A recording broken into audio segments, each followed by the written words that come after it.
Dubai में जलवायु सम्मेलन में शामिल होकर पीएम मोदी स्वदेश लौट आए हैं और इससे पहले सम्मेलन को संबोधित करते हुए पीएम मोदी ने 2028 में संयुक्त राष्ट्र जलवायु सम्मेलन यानी कि COP33 की मेजबानी करने का प्रस्ताव रखा।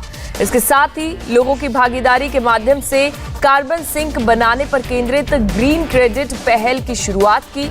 दुबई में संयुक्त राष्ट्र जलवायु सम्मेलन के दौरान राष्ट्राध्यक्षों और शासनाध्यक्षों को संबोधित करते हुए उन्होंने कहा कि भारत ने विकास और पर्यावरण संरक्षण के बीच संतुलन बनाकर दुनिया के सामने बेहतरीन उदाहरण पेश किया।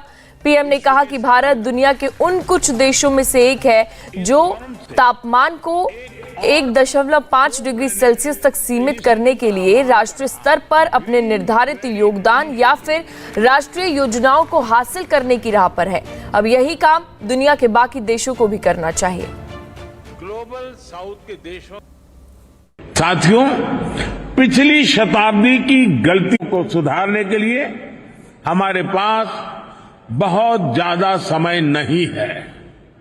मानव जाति के एक छोटे हिस्से ने प्रकृति का अंधाधुंध दोहन किया, लेकिन इसकी कीमत पूरी मानवता को चुकानी पड़ रही है।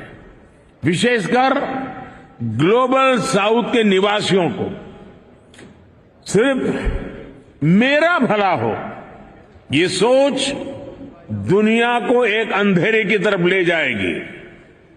इस हॉल में बैठा प्रत्येक व्यक्ति, प्रत्येक राष्ट्राध्यक्ष बहुत बड़ी जिम्मेदारी के साथ यहां आया है। हम में से सभी को अपने दायित्व निभाने ही होंगे। पूरी दुनिया आज हमें देख रही है। इस धरती का भविष्य हमें देख रहा है। हमें सफल होना ही होगा। We have to be decisive. हमें संकल्प लेना होगा कि हर देश अपने लिए जो क्लाइमेट टारगेट तय कर रहा है, जो कमिटमेंट कर रहा है, वो पूरा कर ही दिखाएगा। तो दुबई जलवायु सम्मेलन में प्रधानमंत्री नरेंद्र मोदी की कई देशों के राष्ट्राध्यक्षों से मुलाकात हुई। सबके साथ पीएम मोदी बेहद ही गर्मजोशी से मिलते दिखे और चाहे COP28 की बैठक की शुरुआत में संयुक्त अरब अमीरात के राष्ट्रपति शेख मोहम्मद बिन जायद अल नहायन और संयुक्त राष्ट्र महासचिव एंटोनियो गुटेरेस के साथ मुलाकात हो या फिर जॉर्डन के राजा के साथ मुलाकात हो, किसी के साथ गले मिलकर बात हुई तो किसी के कंधे पर हाथ रखकर घूमते हुए पीएम मोदी नजर आए और चर्चा करते हुए दिखे। वहीं दुबई के जलवायु सम्मेलन में अगर कोई एक नेता था जिससे दुनिया का हर नेता मिलना चाहता था, हर कोई एक फोटो खिंचवाना चाहता था, वो थे प्रधानमंत्री मोदी।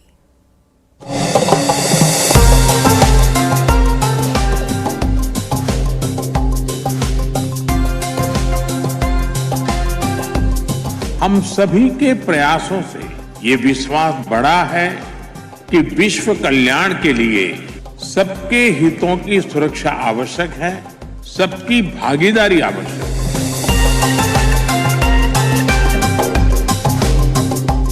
आज भारत ने इकोलॉजी और इकोनॉमी के उत्तम संतुलन का उदाहरण विश्व के सामने रखा है। इस फोरम से एक और प्रो प्लैनेट इनिशिएटिव का आह्वान कर रहा हूं, ग्रीन क्रेडिट इनिशिएटिव।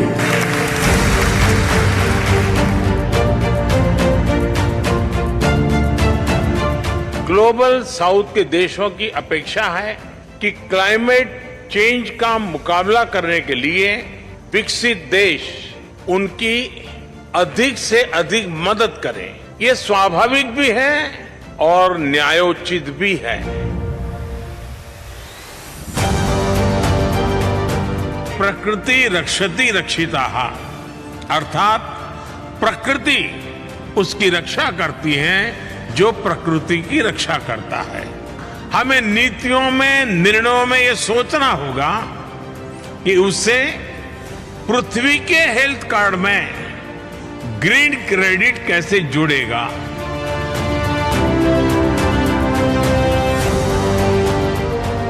मुझे पूरा विश्वास है कि हम सब मिलकर अपनी भावी पीढ़ी के भविष्य के लिए एक नई ग्रीन ग्रोथ स्टोरी लिखने में सफल होंगे।